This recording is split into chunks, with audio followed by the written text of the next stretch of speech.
Jess Show's Get Naked Fatherless Women series. You're watching part 2. In this episode, we're going to start focusing on how we've been affected by our fathers either not being in our lives or not having a close relationship with them. So we're about to get a bit more naked than we did in part 1. So ladies, I'll get started. For me, I know I really started to realize I was affected when I was younger, and a real tough issue that I had for me was dealing with the fact that I just didn't see him. Because my dad, he would either there's a period where he would call me maybe once or twice a year, or I would see him once a year. You know, throughout my whole life, it's changed depending on what was going on, where maybe I would go see him more or he would come see me more. But during the time when I was young, and I'm saying middle school, even into high school, or below middle school, it was just really hard for me to accept that, and it made me feel that no man would ever really be able to love me, because my mind was thinking, if my own father doesn't take the time to get around me, to come see me, then what man would? And him not being physically there made me feel like he didn't love me. I know, more than likely he did love me, and there was just issues that made him not come around, whether it's how him and my mom got along, or, whatever the situation was. But that was something really hard for me. So yeah, that's something I don't really talk about often. It was hard. And then even another ugly truth, I call things that you don't really want to say out loud an ugly truth. A thing for me about that too is that I started to think sometimes when I didn't hear from him, I would have the thought, well, maybe he's dead. Not saying I wanted him to be dead, but I just thought that if he was, then the reason why I wasn't hearing from him, the reason why I wasn't seeing him, was because he had no choice. There was no option because he was gone. But it wasn't the case. My dad's still alive. But for me to be completely honest and real naked, those were the toughest ways for me that I was affected. I was affected. First of all, I didn't realize that I was affected, like I said in the last episode, until more recently, until it really hit me, and it really woke me up. But I think different ways I was affected was I was sort of looking for love in the wrong places. You know that song, right? Yeah. And but I thought I was just doing whatever it is I was doing, and I was sort of going under the radar because I was bright and vibrant, and oh, Catrice, she's doing this and she's doing that and she's so talented, so I was skating, but really deep down there was something going on, and I really didn't know how to be the real me in a relationship. It just I always felt a little bit off, or felt needy, and but I didn't know how to set the standard for myself at the same time. So I think him not being there and even showing how a man should be, kind of really affected me. But I didn't even realize it. So I was just going, bouncing off the walls. Yeah. Did him not being there and not knowing what to look for? I found that to be the common thing too. Sometimes I dealt with men I should have not been dealing with, that mistreated me, that were just hurting me, and I would just continue to let the cycle go on because I didn't really know what good qualities to look for. It's a common thing they say, that when you're looking for that attention, when you're dealing with this, that sometimes you can be promiscuous, can be flirtatious. I know for me too, I was very flirtatious because I wanted that attention, I wanted that affection. Can any of y'all relate to those type of things? Yeah, I was gonna say, she said the word needy, and I think that needy is a great word that I realized that I would say more so in college, just with the attention that I was looking for, just realizing how much I thought I needed from men, or the things that I wanted from men, but that came from me not knowing who I was or whose I was. And even though I had father figures, when you don't have that biological father there, a piece of me just didn't know my history. I didn't know that part of me. Even though there were men who loved me, you still have that part of you that wonders why. Okay, this man that helped create me, like why is he not here? Like who am I? So yeah, I totally agree with what you said, Alicia. I can just, so going back to the first episode when I talked about kind of being split 50-50, I think for me that kind of affected my relationships in the future as far as accepting sometimes when people couldn't be there but they probably should be there. My dad got married in the process of him not being in my home, and then he got married, and so that was difficult because I kind of didn't have the one-on-one relationship anymore. It was kind of, he had to split.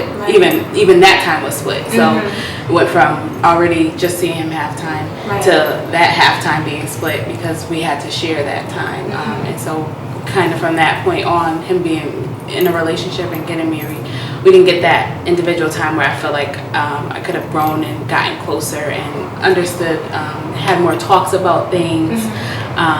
And I think that really had an effect on, my future relationships, and not just romantic relationships, but just, friendships, relationships with people in general. Yeah, I agree.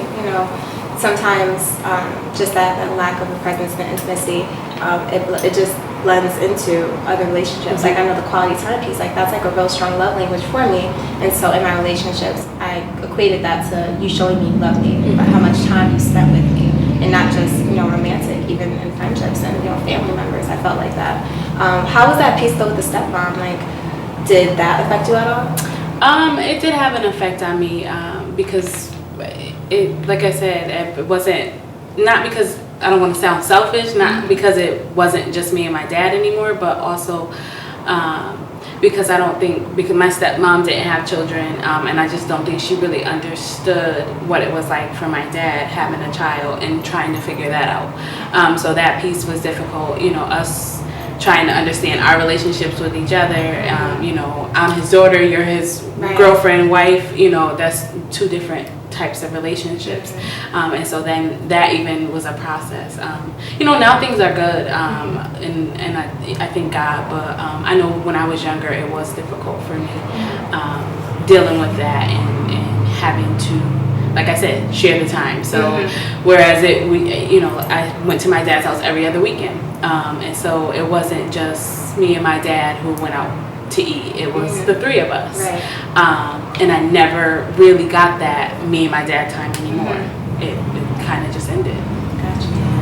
And I know another way that a lot of, well, I know, I'm going to speak for myself. I was affected really deeply because, as humans, like, we're interdependent, like we rely on each other. And I think when I got on my own, when I went to college, I was genuinely looking for a friend. Like, I just wanted to hang out with guys. Like, I wanted to be like the girl that hung out with the guys. But that's it. Like, being cool and, that sort of thing.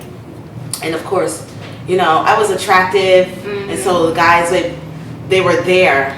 But I just didn't know how to handle myself within the relationship. I just wanted to be cool. But of course, they're a guy. They're most likely wanting other things, or just thinking that the relationship is supposed to go in that angle.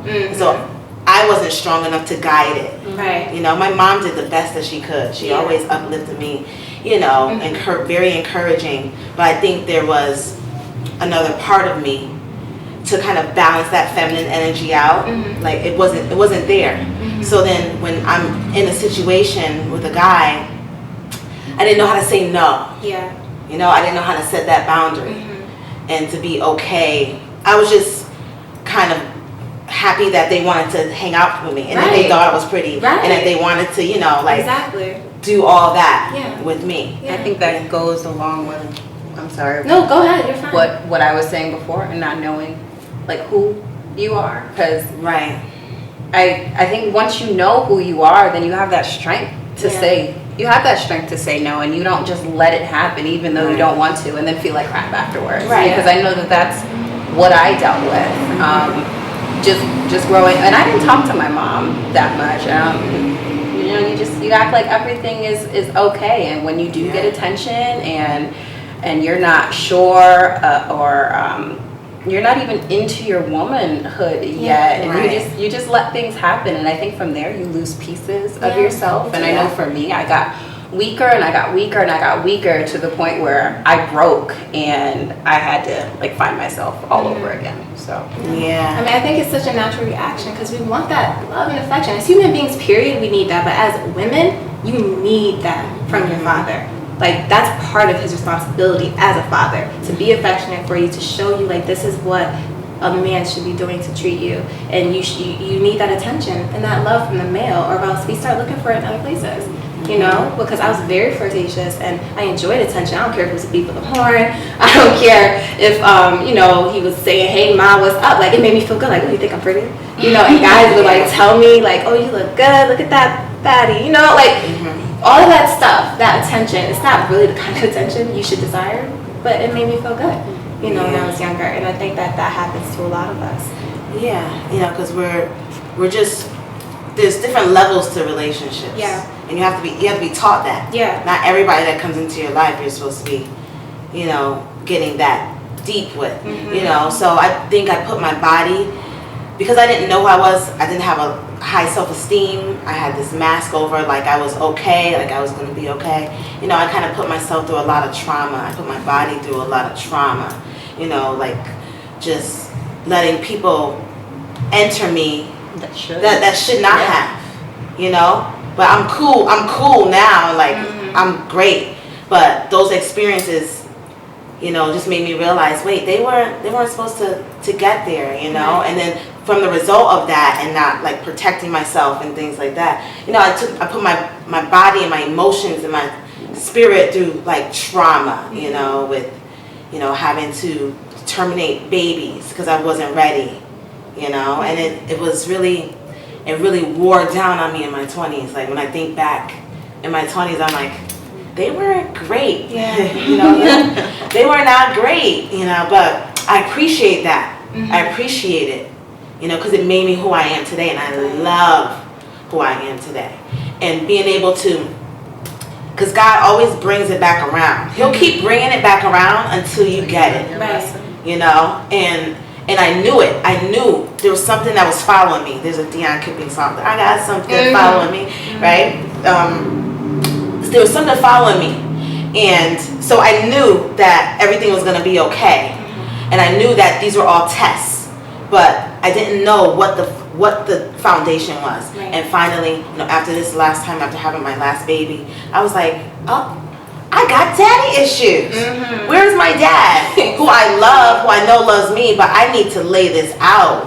Because I've seen him struggle my whole life, in and out of jail, with addiction. But I know he loves me, but I need to, and I'm okay, but I need to get this out. Because it's affecting me. Like, I need to move on. Exactly. And Catrice, I'm going to cut you off, but that's exactly where we're going to tap into next week.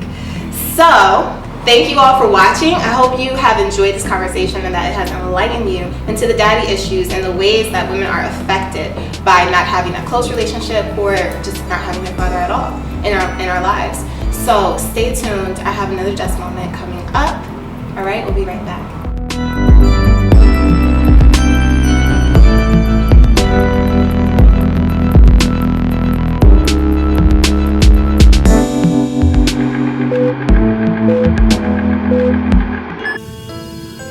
Hey guys, so you just got finished watching the part 2 segment on daddy issues. You know, this part of the series, I really wanted to dive into what are those daddy issues. You know, the world knows this term, we use it often, and it's always about, you know, the things that women are dealing with as it relates to their father either not being there or not having a close relationship with them. So, you know, you watching, I really want you guys to really consider this. You know, my sisters out there that are struggling with this issue where your father's not in your life, or he's there but y'all just aren't close, whatever the circumstance is, you know what your daddy issues are. You know what it is that you're dealing with. Maybe you saw yourself in the women that were on the show just now, and their stories, there were parts of it that you know you can relate to, maybe even me, and the stuff I was feeling. Whatever that is, I need you to get naked about it and stop ignoring it. Stop reacting and having these behaviors that we talked about, or maybe some that we haven't mentioned, that you know are just what you're doing to cover it up, to try and numb the feeling and the hurt and the pain, you have to acknowledge it and get naked about it. It's time to look at the issues and deal with them. If you even have to write it down on a piece of paper one by one, just so you can really get naked with yourself and say, you know what, I have to admit it. This is it. This is what I'm struggling with. This is how I'm feeling. Do that. It's so important, because once you start doing that, then we can start doing what we can to overcome it. So I just really want to share that with you. And then also know, don't be embarrassed by it. I know sometimes people downplay it like, oh yeah, daddy issues, grow up, get over it.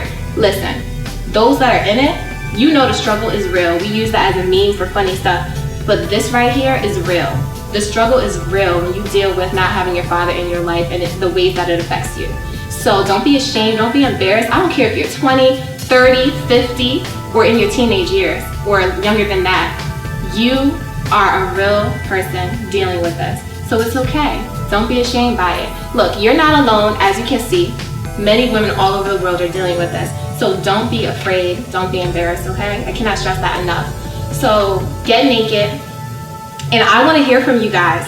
Be brave and get naked with us. This isn't just the women that were on the show. I know there's lots of you guys watching that can get naked about something. I want to hear from you. Comment on this video.